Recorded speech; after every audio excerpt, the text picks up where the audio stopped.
Então, hoje nós vamos ver 7 dicas para você aumentar as suas notas na faculdade ou até na escola, sem ter que aumentar exageradamente o seu tempo de estudos. Claro, que se você não tem estudado nada, você vai ter que aumentar o seu tempo de estudo. Mas se você já tem estudado bastante e mesmo assim não está obtendo os resultados que você queria, aqui tem 7 dicas que podem te ajudar a começar a usar o seu tempo de uma forma mais inteligente. Vamos lá? Então vamos começar aqui a nossa conversa falando como é que vão ser essas 7 dicas, tá? Então a ideia é que você melhore não só as suas notas, né?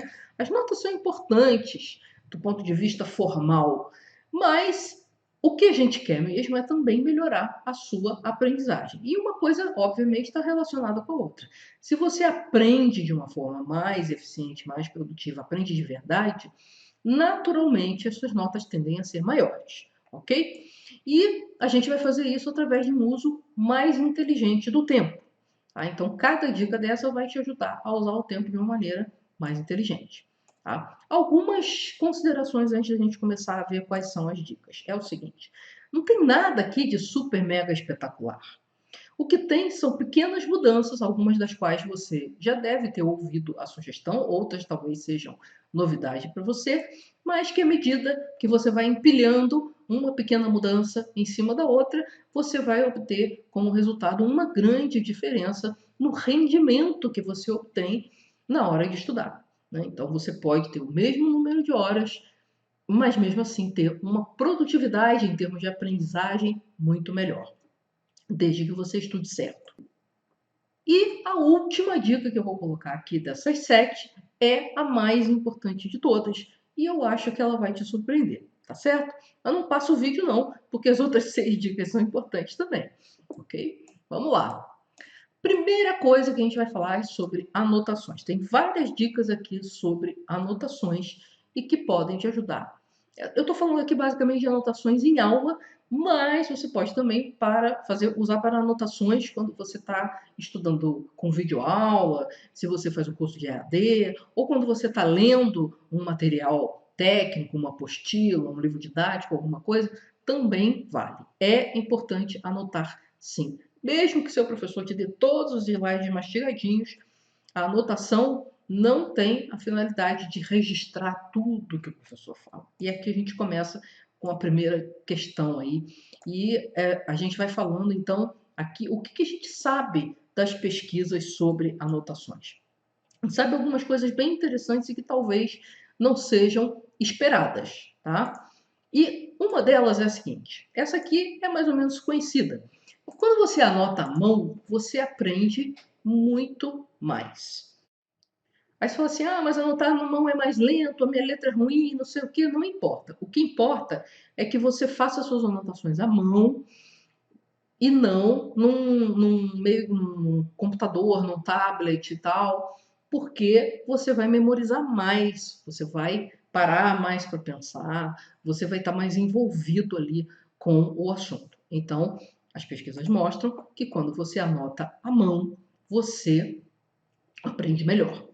Agora, anotar menos é aprender mais, tá? Por isso que eu coloquei a segunda dica aqui, que diz que menos é mais. Aí você fala assim, ah, então eu não preciso anotar nada, porque se não anotar nada, eu vou aprender infinitamente. Não, não é bem assim, engraçadinho. A verdade é que você deve anotar o mínimo possível, mas ainda assim anotar. Porque se você não anotar nada, você não vai aprender nada, ou vai aprender muito pouco. Porque a anotação, além de te ajudar a memorizar, a entender e tal, principalmente quando ela é feita do jeito certo, ela ajuda você a manter a concentração durante a aula. E não tem como você pensar em aprender alguma coisa se você não consegue sustentar a sua concentração. E normalmente as aulas no ensino tradicional, elas são muito longas. Então você precisa desenvolver a capacidade de aumentar a sua concentração e até de quando perceber que a sua concentração não está legal, você dá uma respirada, mesmo que você tenha que parar de prestar atenção um pouco e voltar para você tentar absorver melhor aquele conteúdo, certo? Então, essa é a segunda dica. Faça anotações, sim, à mão e anote o mínimo possível. Idealmente, você vai anotar só as palavras-chave, só as coisas-chave. Também tem pesquisa mostrando que pessoas que anotam as palavras-chave aprendem melhor do que aquelas pessoas que anotam cada suspiro do professor. É incrível, né? A pessoa que mais gastou braço e tinta ali, ela é a que menos aprende. Por isso que a gente diz que menos é mais. Mas tem que anotar. Outra coisa interessante é você fazer o uso de cores e desenhos.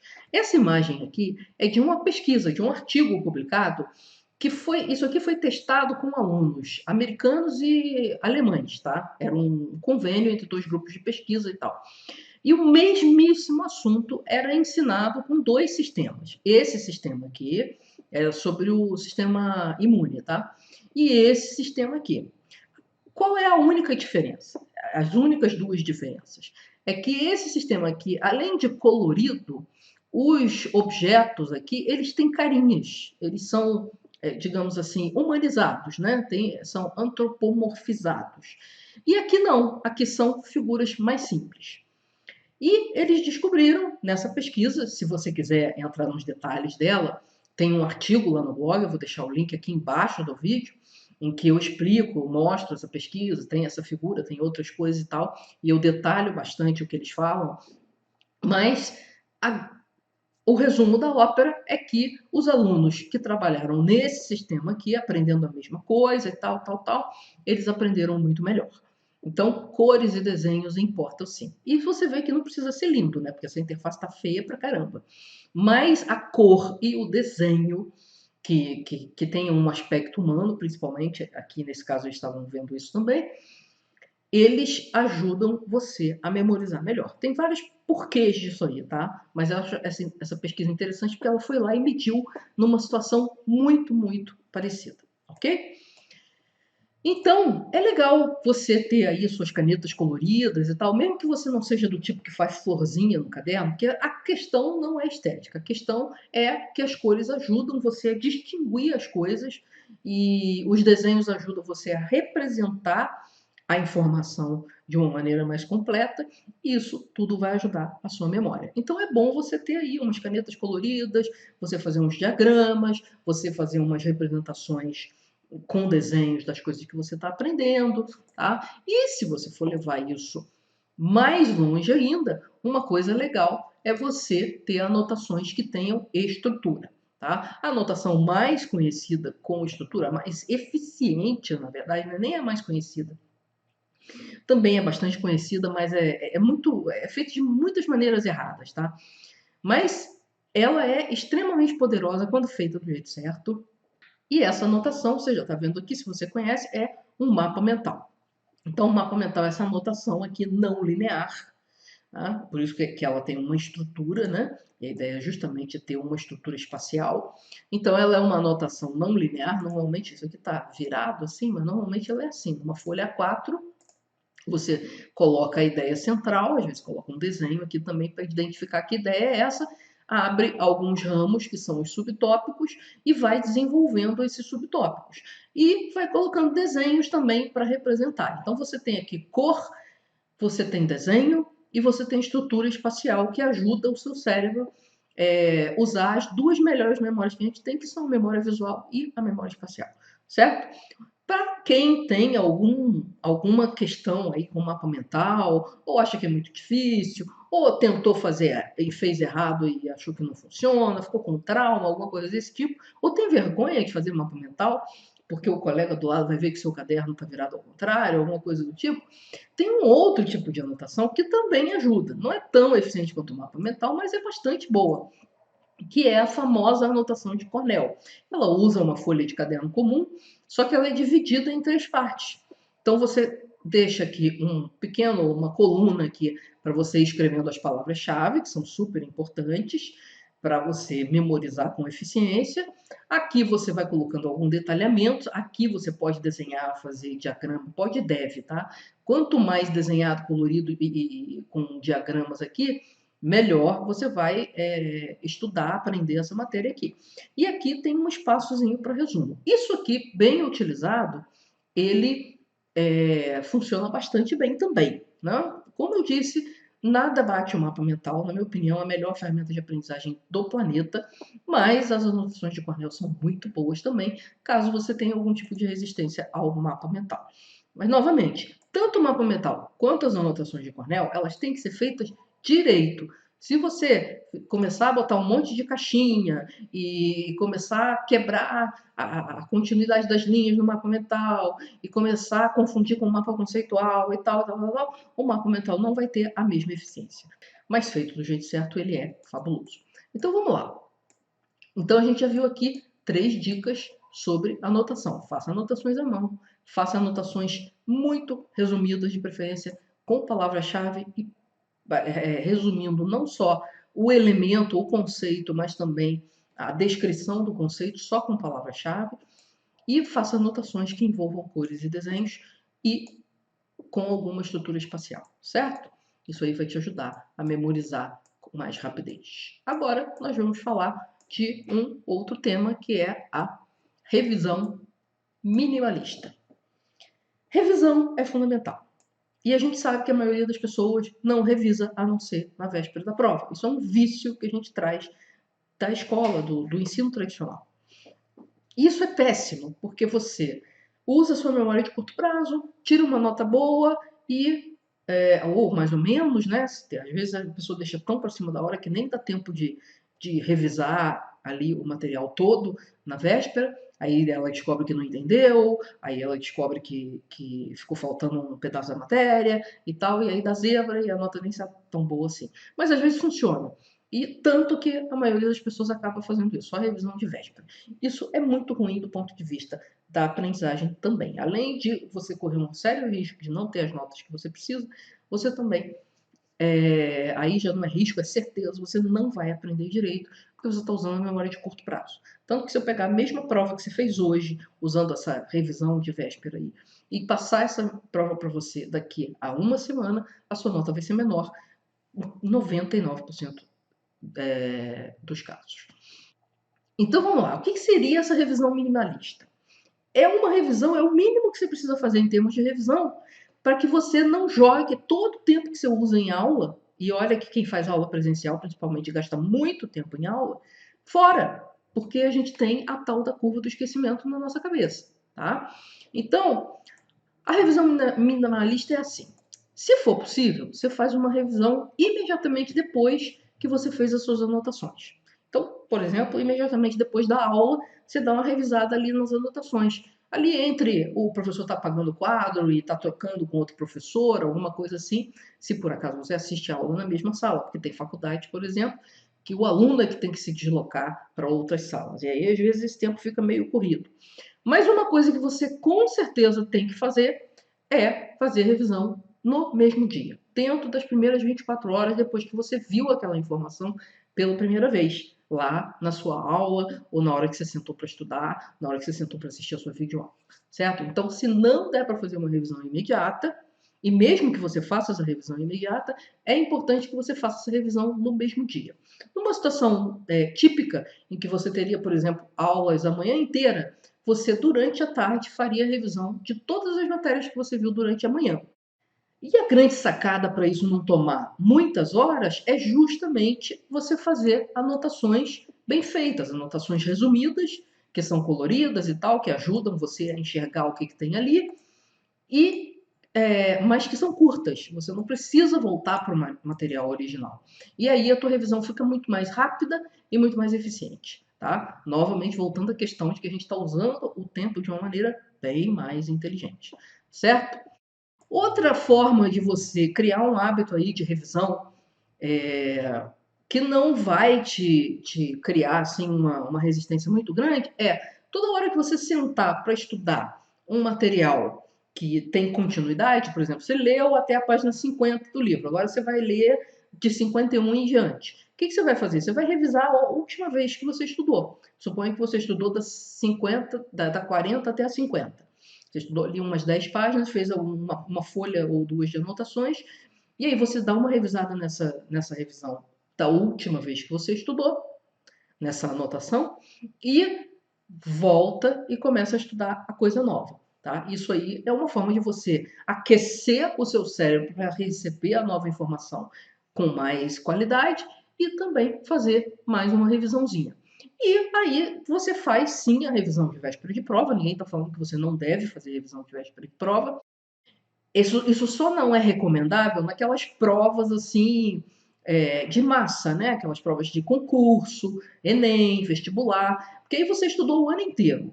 Né?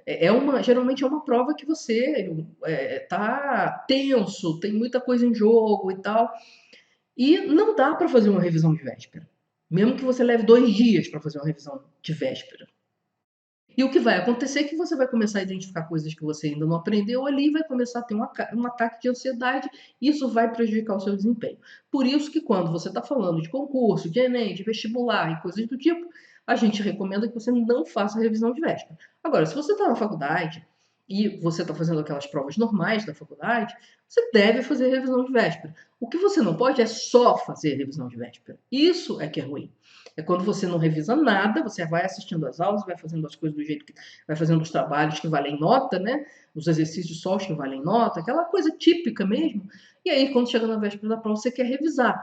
Só que revisão, na verdade, é ver de novo. Então você tem que ter já entendido, já identificado se tem algum ponto que não ficou bem compreendido. Para isso servem as revisões também. De repente, na hora da revisão, você percebe que tem alguma coisa que você não entendeu.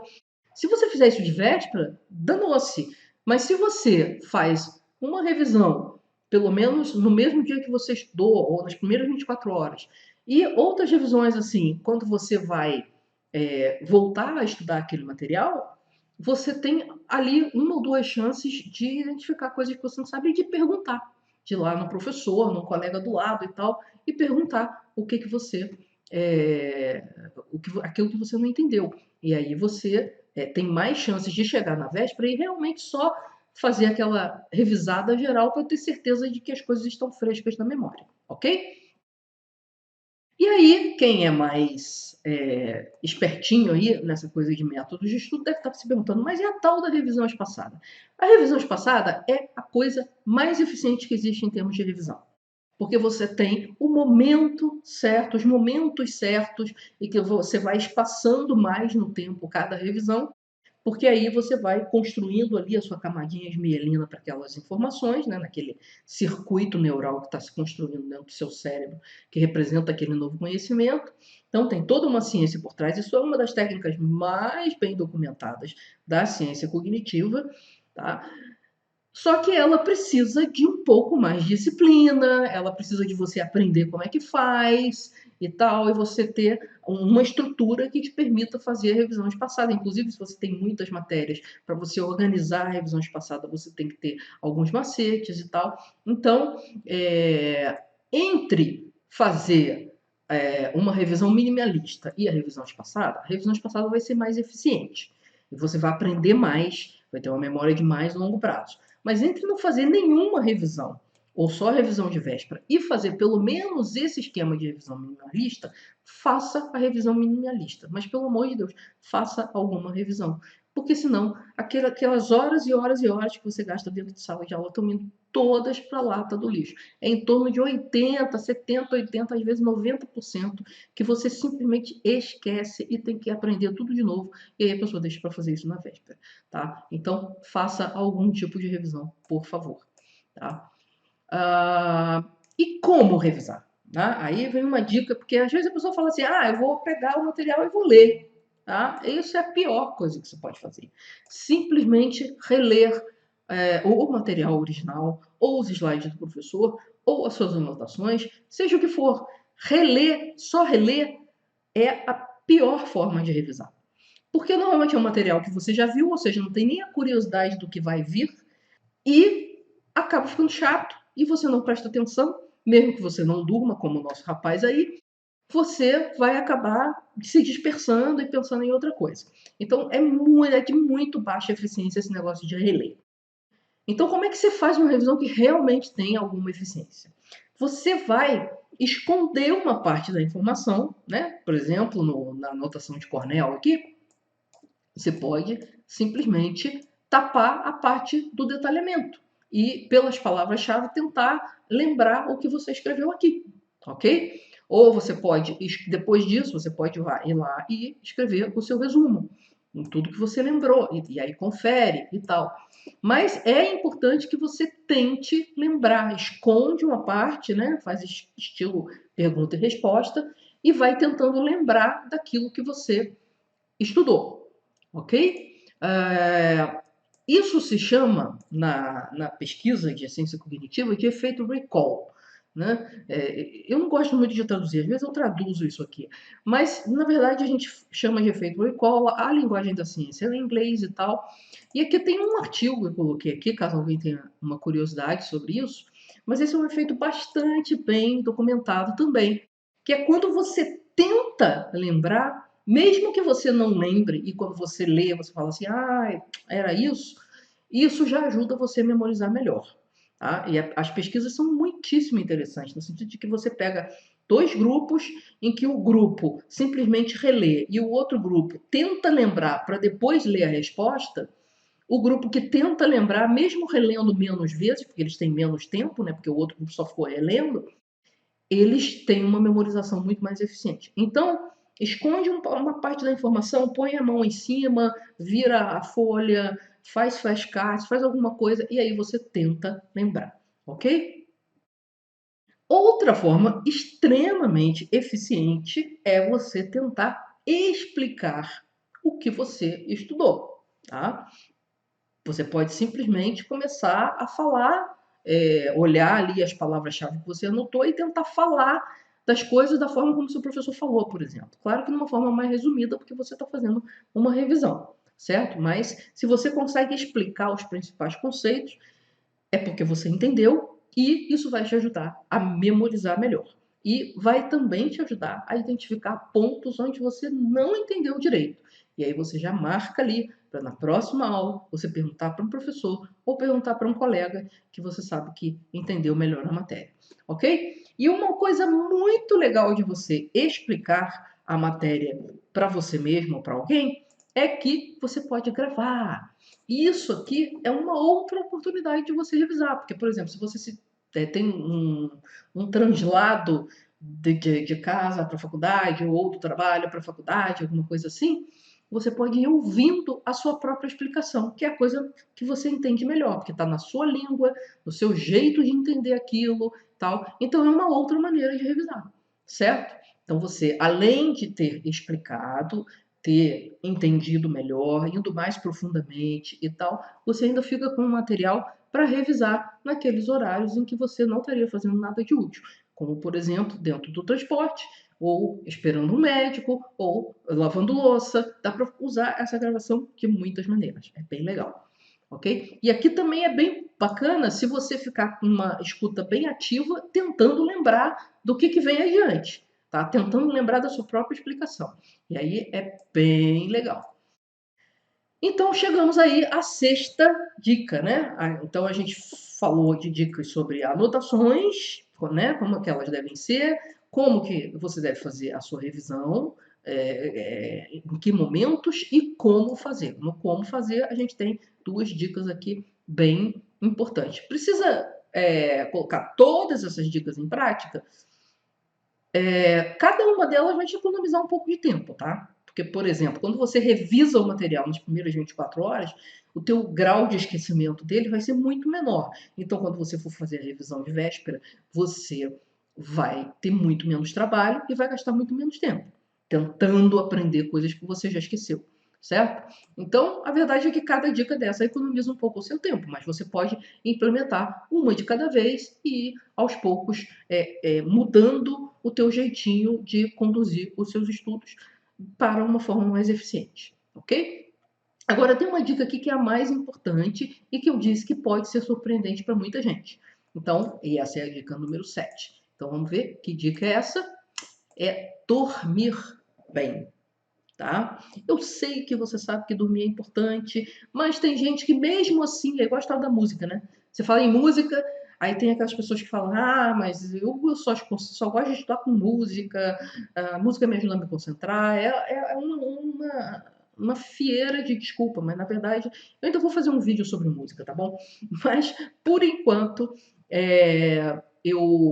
eu vou só dizer para você que música e sono são coisas assim que a gente gostaria que fosse diferente, mas na verdade não é. E antes de eu explicar por que dormir bem é importante e em que situações isso é mais importante ainda, eu quero lembrar para você que fazer esse mapa mental aqui dá trabalho, viu? Explicar todas essas coisas aqui, gravar e tal, dá trabalho. Então, eu queria pedir a você que desse um joinha nesse vídeo se você está gostando dessas informações, se você gostou dessas dicas, tá bom? E se você não gostou, dá um não gostei aí também, porque a gente aí fica sabendo se o vídeo tá legal ou não tá legal, tá? Que tipo de vídeo vocês gostam. Esse é um sinal muito importante para quem produz conteúdo aqui para o YouTube, certo? Então vamos falar mais um pouquinho sobre essa questão do dormir bem. Ó, eu vou te dizer uma coisa. Cada vez que eu vejo uma pesquisa sobre o papel do sono, sobre não só a cognição, que é a parte nossa que aprende, né? A parte do nosso cérebro envolvida na aprendizagem, na concentração, no raciocínio, na memória e tal. Isso tudo é relativo à cognição. Mas também sobre a saúde física e mental, eu fico mais apavorada, porque o sono é absolutamente importante. Então, a pessoa que não dorme direito, ela vai ter prejuízos a curto, médio e longo prazo, e alguns deles são irreversíveis, tá? Então, tem que dormir bem. E não é só dormir bem na véspera da prova, né? Como tudo, não, tudo bem. Então eu vou fazer essas revisões minimalistas aí, e aí eu vou é, fazer uma revisão de véspera durante o dia para poder dormir bem na véspera da prova. Só que esse cidadão, ou essa cidadã, durante os períodos que não são períodos de prova, essa pessoa simplesmente vira à noite vendo série, ou batendo papo com alguém no WhatsApp, ou jogando, não sei o quê, e tem um sono todo atrapalhado, sem regularidade e sem ser suficiente, tá? E tem uma coisa muito perigosa sobre o sono que não é suficiente, é que as pessoas se acostumam a andar igual um zumbi, porque quando você não dorme direito, no dia seguinte você está igual um zumbi. Para quem está acostumado a dormir bem, isso fica muito claro, mas para quem acaba não dormindo direito durante muito tempo, a pessoa acha que aquele estado de zumbi dela é o estado normal. E aí ela não percebe que ela está sem concentração, ela não percebe que ela não está conseguindo entender direito as coisas, ela não percebe que ela não está conseguindo memorizar, e tudo isso porque ela não está dormindo direito. Então procure ter uma rotina mais ou menos razoável em que você consiga dormir o tanto que você precisa dormir. Tá? Eu não estou dizendo que você não pode ir numa festa e ficar até as 4 da manhã. Eu estou dizendo que isso não pode ser dormir às 4 da manhã e depois ter que dar um jeito de levantar às 7 para assistir uma aula todos os dias. Não é um bom hábito, tá? Mas vai numa festa, vai numa coisa assim, dias especiais, a gente pode. Tá? O que não pode é você ter como costume dormir menos do que o necessário. E não adianta você tentar se enganar que 4 horas por noite está legal, 5 horas por noite está legal, que normalmente os valores giram em torno das 8 horas mesmo. Tem pessoas que conseguem ir até 7, tem pessoas que precisam ir até 9, mas a média é a mesma, 8 horas por noite. Então dá um jeito aí de encontrar 8 horas no seu dia para dormir, porque isso vai afetar o seu aprendizado, vai afetar a sua saúde física, vai afetar o seu peso, vai afetar até o seu QI, tá? Então, cuide do seu sono.